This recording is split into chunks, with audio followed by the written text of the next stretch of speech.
nanach, nachman, meuman. Well, the prayer leader went out. The prayer leader, the prayer nanach, nachman, meuman. For the masios, toast in the middle. Oh, the prayer leader went, and he went out to the warrior, and he arrived at the warrior's camp, and he began to speak with one of the warriors, that is, with one of his guards, in order to clarify if he is that warrior. And the prayer leader asked him, "What is your story literally doing, and how did you get connected with him?" He answered him, the guard replied to the prayer leader, "It was like this. It is written in the Chronicles how there had been a great storm wind in the world, changing sea to dry land, and dry land to sea, and wilderness to settlement, etc., mixing up the entire world. And after the noise and the upheaval, the entire world having been so mixed up, the world's people decided to appoint for themselves a king. They investigated who ought to be made king over them. They clarified and said, since the essential thing is the ultimate purpose to life, whoever makes the most effort for the ultimate purpose ought to be king." And they began to inspect what is the ultimate purpose, and there were several factions of different mind. One sect said that the ultimate purpose is honor, because we see that honor is the most important thing in the world, because when a person is not given his honor, that is when someone says to him something against his honor, his experience is as if his blood has been spilled, because the main thing is honor universally, and even after death, people are capable to give to the dead his honor, to bury him honorably, and so forth. And they say to him that whatever is being done for him is being done all for his honor, even though after death the dead person has no desire for money and has no desire for anything, yet people do pay heed to the honor of the dead. Thus honor is the main purpose, and so forth, with other such arguments of confusion and nonsense. And likewise all the other factions explained below, all of them had many rationales for their perplexed and foolish opinions. Some of them are explained below, but Rebbe nachman did not want to explain all the perplexed rationales for these beliefs, because there are some rationales for them that are so perplexed that one can indeed be convinced by these false rationales. God spare us, until it was agreed by them that the main purpose is honor. Therefore they needed to seek an honorable person who also pursues honor, that is, that he pursues honor and attains honor, since such is an honorable man, since he receives and runs after honor. Since he is an honorable man, since he receives honor and pursues honor and assists human nature, which desires honor. Therefore this man exerts himself for the ultimate purpose and attains it, because the ultimate purpose is honor. All this was their foolish and perplexed opinion. As mentioned. Therefore such a man ought to be king. So they went to seek such a man, and they went and found them carrying an old beggar, and about 500 people were following him, all of them gypsies. And he too was a gypsy, and this beggar was blind, hunchbacked, and mute. And all of these people followed him because they were all his relatives, because he had sisters, brothers, and his descendants, until they became a large group who all followed him, who all followed him and carried him. And he was very strict about his honor. Because he was a very angry man, and always got very angry at them with great severeness, and always commanded that other people should carry him, and always got angry at them. Hence this elderly beggar is a very honorable man, because he has such honor and also pursues honor, because he is so strict over his honor as mentioned. Therefore this beggar pleased this sect, and they accepted him as king. And since geographically influences characters, and since geography influences character traits, because there is a terrain, and since geography influences character traits, because there is a terrain that engenders and is conducive to honor, and likewise a different terrain engenders a different trait. Therefore this sect, who probed for themselves that the main purpose is honor, sought a country that engenders honor, and they found such a country conducive to this and settled there. One sect said that honor is not the main purpose, and they probed that the ultimate purpose is murder, because we see that all things perish and die off, and everything upon the earth, grasses, plants, people, and everything that is in the whole world, everything needs to come to an end and death. Hence the ultimate purpose of everything is destruction and death. Therefore a murderer who kills and destroys people is thus greatly bringing the world closer to its purpose. Therefore they agreed among themselves that the ultimate purpose is murder. They searched for some man who was a murderer and an angry person and a very vengeful person, because such a person is closest to the purpose according to their perverted ideas and ought to be king. They went searching and they heard screaming. They asked, what is this screaming? They answered them that this screaming was because someone had slaughtered his father and mother. Is there a more strong-hearted and angry murderer than this, that he murders his own father and mother? This man has attained the ultimate purpose, and he pleased them, and they accepted him as king over them, and they sought for themselves a land that engenders murder, i.e. where people would turn to in order to murder. They selected themselves a place of mountains and hills where murderers abide, and they went there and settled there with their king. One sect said that he ought to be king who has a great bounty of food, but does not need eat the food of common people, but only refined foods such as milk, so that his mind not become coerce. Such a man ought to be king. However, they did not immediately find such a man who does not eat the staple of common people. They temporarily chose a wealthy person who had plenty of food and whose food was a bit finer, until they would find such a man as they wanted, namely someone who did not eat the staple of common folk. And in the meantime they made this wealthy person king until they find such a person as they wished. A wealthy king who has plenty of food of his own, until they find such a person as they wished, at which time the wealthy person would give up the reign, and they would receive this man as king, and they chose a land conducive to this and went and settled there. One sect said that a beautiful woman ought to be king, for the main purpose is that the earth be settled with people, because that is why the world was created, and because a beautiful woman arouses that desire, causing the world to become more settled, since there will be more people. Hence she brings people to the purpose. Therefore a beautiful woman is fit to be king. They chose for themselves a beautiful woman, and she became king over them, and they sought for themselves a land conducive to this, and they went there and settled there. One sect said that the main purpose is speech, because the difference between a man and a beast is speech, and since this is the main superiority of a man, therefore this is the main purpose. So they sought for themselves a talker who is a great speaker, who should know many languages and should always talk very much, because such a man is close to the purpose. They went and found a French lunatic who went around talking to himself. They asked him if he knows languages. He knew several languages, and such a man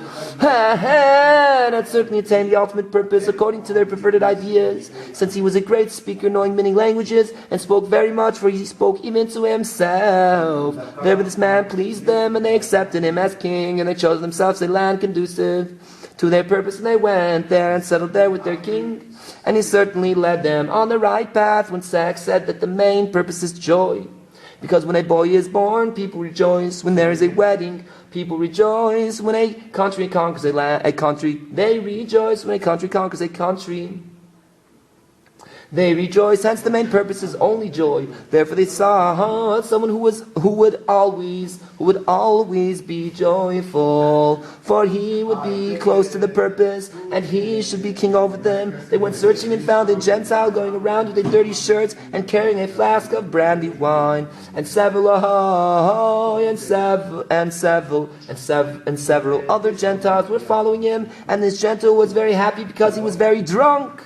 They saw that this Gentile was very happy and had no worries at all. So this Gentile pleased them, for he had attained the ultimate purpose, which was only joy. They accepted him as king, and for sure he led them on the right path. And they chose a land conducive to their purpose, namely a place of vineyards and the likes, so that they should make wine, and from the seeds make brandy wine, and no thing should go to waste from the grape bunches, because this was the ultimate purpose for them, to drink and become intoxicated and to be always happy, even though there was no relevance or basis for their joy, for they had not at all what to be happy over. Nevertheless, this was the main purpose for them, to be happy for no thing, and they chose a land conducive to this, as above, and went and settled there. One sect said the main thing is wisdom, and they sought for themselves a great sage, and made him king over them, and they sought for themselves a land conducive to wisdom, and went and settled there. One group said that the main purpose is to provide oneself with food and drink, which is called pilivin, Yiddish, in order to enlarge his limbs. And they sought a master of limbs, who has large limbs and provides for himself to enlarge his limbs, as mentioned, because since he has large limbs, he has a larger portion in the world, since he takes up more space in the world, and he is closer to the ultimate purpose, because this is the purpose, to enlarge one's limbs. Therefore such a person should be king. And they went and found a tall man, which they call Weinger Yiddish, for the meantime, and he pleased them, because he had large limbs and was close to the purpose, and they accepted him as king. And they sought a land conducive to this, and went and settled there. And there was a different group that said that all of these things are not the ultimate purpose at all. Only the right purpose is to only be involved in prayer to Hashem Yisburach, and to be humble and lowly, etc. That is, one should not hold anything of oneself. And they sought for themselves a prayer leader, and they made him for king over them. And the reader will automatically understand that all the previous factions all erred very much in very great confusions. Only this last sect directed to the truth. Unfortunate are they. All this is what one of the strong men told the prayer leader. All this is what one of the strong men told the prayer leader, and he told them that they, namely those strong men who joined themselves to the warrior, are those who were from the sect of the large limb, who accepted a master of limbs over them as king, as mentioned. And the day came to pass, and a division, literally camp of them went, i.e. a multitude of men from the large-limbed ones, went with their carriages that followed after the camp, which they call ibis, bringing after them food and drink, etc. And of these large-limbed ones, the world was certainly very afraid, for they were large and mighty men, and whoever encountered them would certainly step off the road. While this camp of the large limbs were going as mentioned, a large warrior, literally mighty one, came from the opposite direction to them, and this was the warrior who now goes with them. And this warrior, when he came against the camp, did not step off the road, but he entered into the camp and dispersed them here and there, and the people of the camp were terrified of him. And he went amongst the wagons that followed the camp, and ate up everything that was there. It was very amazing to them that he was so mighty, that he was not afraid of them, and entered amidst them, and ate all that was on the wagons. They immediately prostrated themselves before him, and said to him, "Hey, you literally live the king," meaning they immediately made him king, because they knew that such a mighty one as this deserves to be king according to their belief. that the ultimate purpose is someone with big limbs as mentioned, and their king would certainly concede to him the kingship, because being such a mighty, well-built body, he ought to be king, and so it was that they received him. That is the warrior who came against them as king over this sect, and he is the warrior whom we are now going with to conquer the world. And he says, are you this warrior who is now making over them? That he has a different intention in his going and conquering the world, because his intention is not at all that the world should be subject to him, but he only has a different intention. This was all told by one of the warriors to the prayer leader, who had asked him how they became connected with the warrior. He answered all this.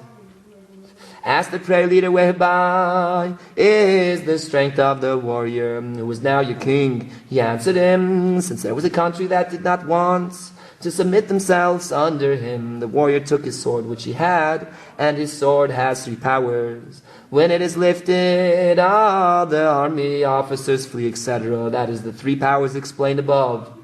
When the prayer leader heard this, he realized that this is indeed the warrior of the king. The prayer leader requested whether it would be possible to be seen with the warrior who was the king. They answered him that they would inform the warrior of the matter and asked him if he would give permission, which they call meldiv in Yiddish. They went and asked him. He summoned that he should come in. When the prayer leader entered before the warrior, they recognized each other, and there were very great rejoicings over their being privileged to be reunited. And between them were rejoicings, he and weeping, because they recalled the king and his men. They cried over that. Therefore between them were rejoicings and cryings. The prayer leader discussed with the warrior by what experiences they arrived here. The warrior told the prayer leader that from the time the storm wind was,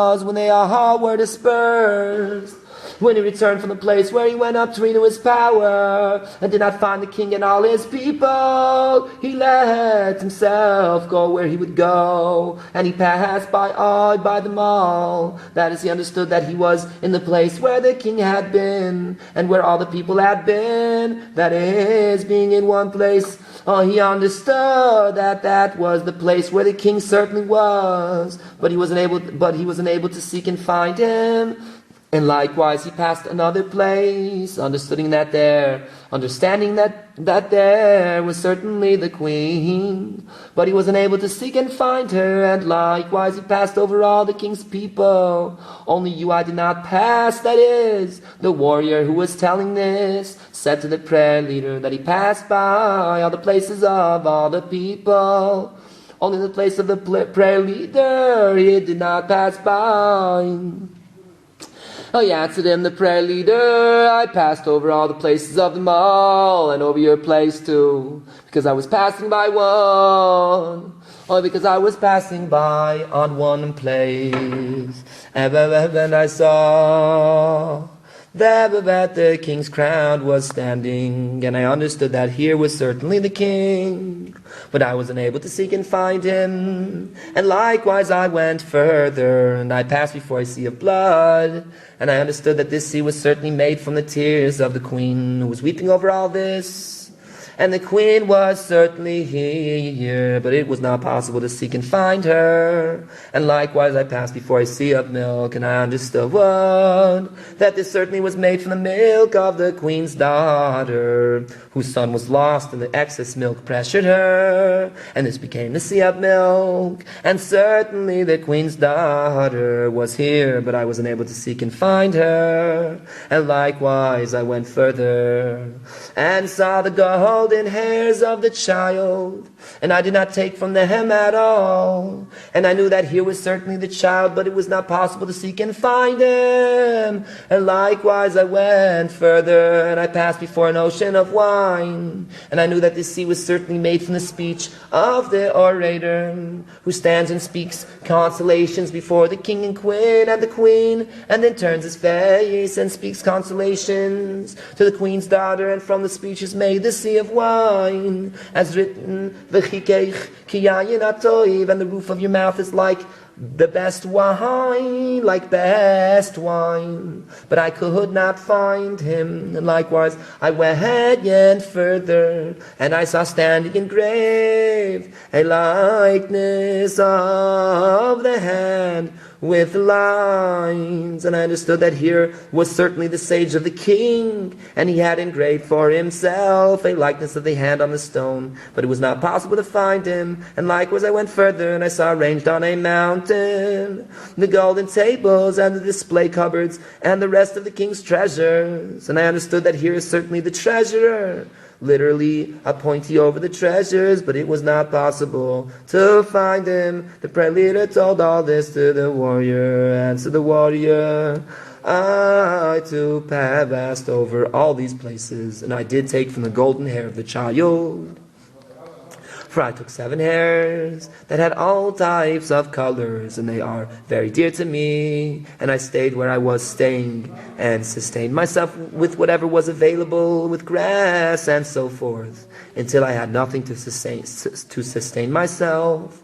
I let myself go where I would go, and when I went away from my place, I forgot my bow there, and answered the prayer leader. I answered the prayer leader, I saw your bow, and I know that it was certainly your bow, but I could not find you. The warrior further told the prayer leader that when I went away from the place, I went until I encountered the troops mentioned above, and I entered to the midst, because I was very hungry and wanted to eat. But as soon as I entered among them, they immediately received me as their king. And now I am going to conquer the world, and my intention is perhaps I will be able to find the king and his people mentioned above. The prayer leader began to converse with the warrior. What can be done with these people, namely with the country that was so fallen into the lust of money that they had reached literally come out to such foolishness, and those who have much money are gods for them,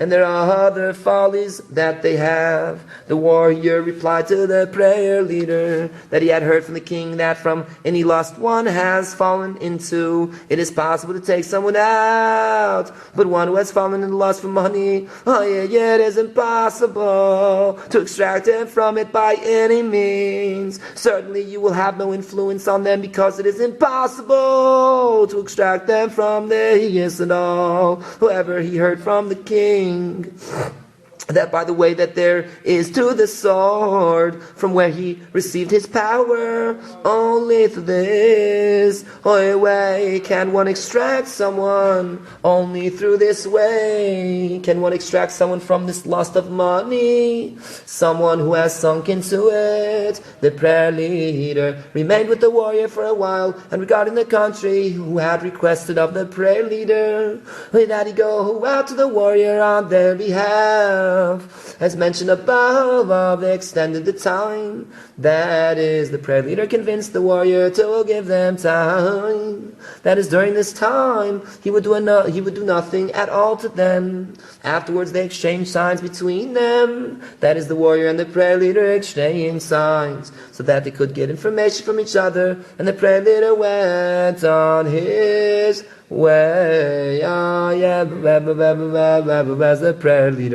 As the prayer leader was going, he saw a man walking and entreating God, blessed is he, and praying, carrying books of prayers. He was frightened of them, and they were also frightened of him. He stood to pray, and they also Yiddish stood to pray. Then he asked them, "Who are you?" They answered him, "At the time the storm wind was, when the world separated into many factions, this one choosing this and this one choosing this, as explained above, all the different factions. Then we chose for ourselves that the main purpose is only to involve ourselves constantly in prayer to Hashem Yisburach. We sought and found a prayer leader and made him king. When the prayer leader heard this, he was very pleased, for this was what he himself wanted, and he began to converse with them, and he revealed to them the order of his prayers and his books and his matters Yiddish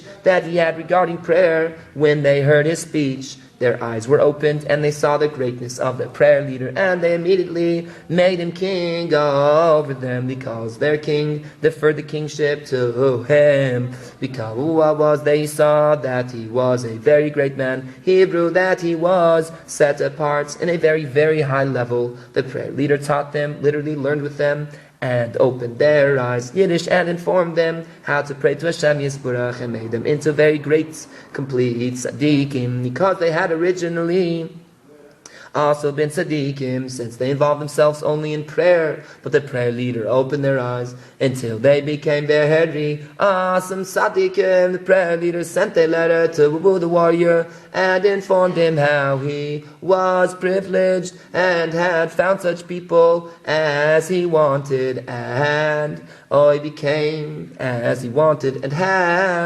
became king over them. Nanach, nachma, nachman, meuman. Nanach, nachma, nachman, meuman. Nach, nachma, nachman, meuman. Nanach, nachma, nachman, meuman. Nanach, nachma, nachman, meuman. Oy, nanach, nachma, nachman, and the country of money mentioned above further involved themselves in their matters and their devotions, and the time that the warrior extended for them was tangibly approaching, and they were very frightened, and they did their devotions, and they offered sacrifices and incense, and involved themselves in prayers, which they prayed to the gods, Yiddish, and they caught an animal. That is a man who had little money, and offered him for a sacrifice to their gods, and it was agreed among them that they must perform their first plan, nanach, nachma, nachman, meuman, that they should send to the country where there they are all gods, because they have extraordinarily great riches, which according to their opinion entails that they are all gods, and they would certainly save them, since they were all gods, as mentioned. And they sent emissaries there, and while the emissaries were going, they got lost, and they found a man who was walking with a cane, whose stick was worth more than all their gods. That is, his cane was set with very expensive diamonds, that the cane was worth more than the riches of all their gods. Should one put together all the riches of their gods, and even of the gods of that country they were going to, the cane was worth more than all their riches. Also the man was walking with a cap that had diamonds fixed in it, that was also worth extraordinarily much. When the emissaries found him, they immediately fell down before him in bowing and prostration. Because according to their foolish opinion, that man was a god over all gods, because he had such extraordinarily great wealth. And this man whom they met was a treasurer of the king mentioned above. This man said to them, "This is a novelty to you. Come with me and I will show you wealth." He led them to the mountain where the king's treasury was arranged, and showed them the treasure. They immediately fell down, bowing and prostrating themselves, for he was a god above all gods, and their foolish and confused ideas, their main faith being money. However, they did not offer any sacrifices there, because according to their belief that he was a supreme God, they certainly would have offered themselves to him. But because when these emissaries went out, they were warned that on the way they should not offer any sacrifices, because they feared that if they wanted to offer sacrifices along the way, none of them would be left, for perhaps one of them might find a treasure on the way, or one of them might enter an outhouse and find their treasure, which would be a god for him, and they would start to sacrifice themselves to it, and none of them would be left. Therefore the country warned the emissaries that on the way they should not offer sacrifices at all. Therefore these emissaries did not offer sacrifices to the treasure, Hebrew only. But this was clear for them, that he was the God of all gods. Since he possessed such astoundingly great wealth, the emissaries decided, why should he now go to the gods, that is, to the country where they were extraordinarily wealthy, where they were considered by them to be gods, for this man is surely more able to help them, since this man is the greatest God over all of them, according to their perverted ideas, since he possesses such extraordinarily great wealth, many times more than them all. Therefore they requested this man to go with them to their country, and he agreed with them and went with them, and he came to their country, and the countrymen rejoiced greatly that they had acquired such a God, for they were sure that through him they would surely be saved, since he was such a God, for he had such great wealth. The man who was the king's treasurer, who was accepted by the countrymen as God, ordered that until there would be proper order in the country, no one should offer sacrifices at all. For in fact the treasurer was a great tzaddik, for he was among the king's people, who were all very great tzaddikim. He certainly deeply loathed all of the evil and foolish practices of this country, but he was unable to lead them out of their evil way. So he meanwhile commanded them to not offer sacrifices at all. And the countrymen began requesting him regarding the warrior who was frightening them. The treasurer also replied, can this be the warrior whom he knows? So the treasurer arose and went out to the warrior and requested of the warrior's people if it were possible to humiliate with him. They said to him that they would inform him, and asked him, Yiddish Meldevin. They went and asked him, and he ordered, let him in. And the treasurer entered before the warrior. They recognized each other, and between them were great rejoicings and weepings as above. The warrior replied to the treasurer, our kosher prayer leader is also here, and I have seen him too, and he has also become a king. And they told each other how it had evolved that they arrived here. The treasurer told the warrior that he had passed over the place of the king and over the place of all the people. Only over there 2 places he did not pass, that is, over the place of the prayer leader and the warrior. Over the place of them 2 he did not pass. The treasurer talked with the warrior about the country that had become so errant and was so led astray into money that they had fallen into such idiocies. The warrior answered the treasurer what he had told the prayer leader, that is, that he had heard from the king that whoever has sunken into the lust of money cannot return and go out of their hair except for the way that there is to the sword. For there, from where the warrior gets his power by this, they can be taken out from this. They extended the time more. That is, the treasurer convinced the warrior that he should again give more time. The warrior gave them another length of time. Nanach, nachman, meuman.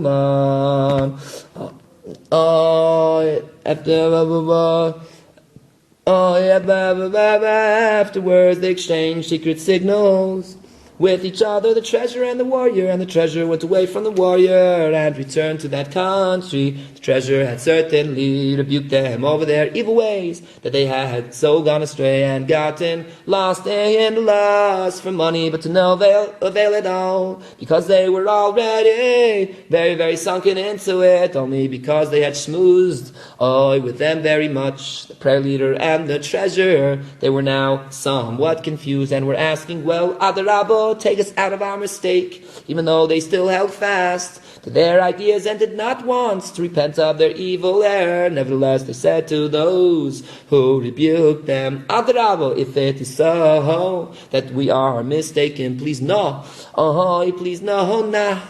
Nanach, nachman, take us out of our error. The treasurer answered them, I will give you an advice against the warrior, since I know the power of the warrior, from where he gets his strength. And he proceeded to tell them about where the warrior gets his strength. Therefore I will go with you to the place of the sword. And by this you will strengthen yourselves against them. And the treasurer's intention was that when they go there, they would be able to repent and go out of their mistake. Because by means of that very way to the sword is the only way a person can be taken out of the lust for money. They accepted his advice. The treasurer went, and the country sent with him the big people of the country, who were gods for them, and they certainly went clad with jewelry and gold and silver hanging on them, because this was the main thing for them, and they went together. The treasurer informed the warrior of this thing, that he was going with them to seek the place of the sword, and his intention was perhaps he would be privileged on the way to find the king and his people.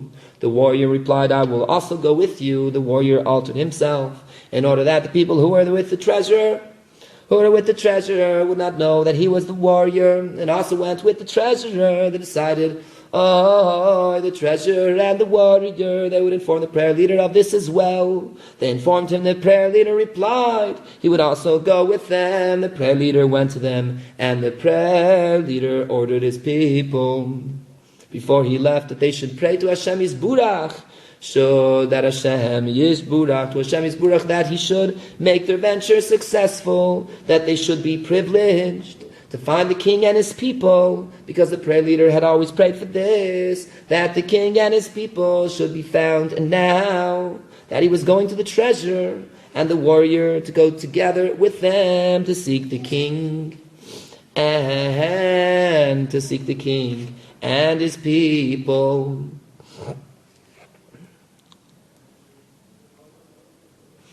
To seek the king and his people, he urged them even more that they should constantly pray, that they should be privileged to find them. The prayer leader came to the treasure and the warrior, and there was certainly great rejoicings among them, rejoicings and weepings. All three of them, the treasurer, the warrior, and the prayer leader, with the gods, that is, the big people of the country, who were called gods in their country, went with them. They went.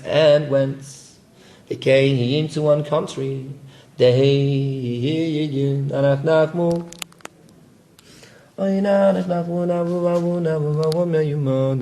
nachmu.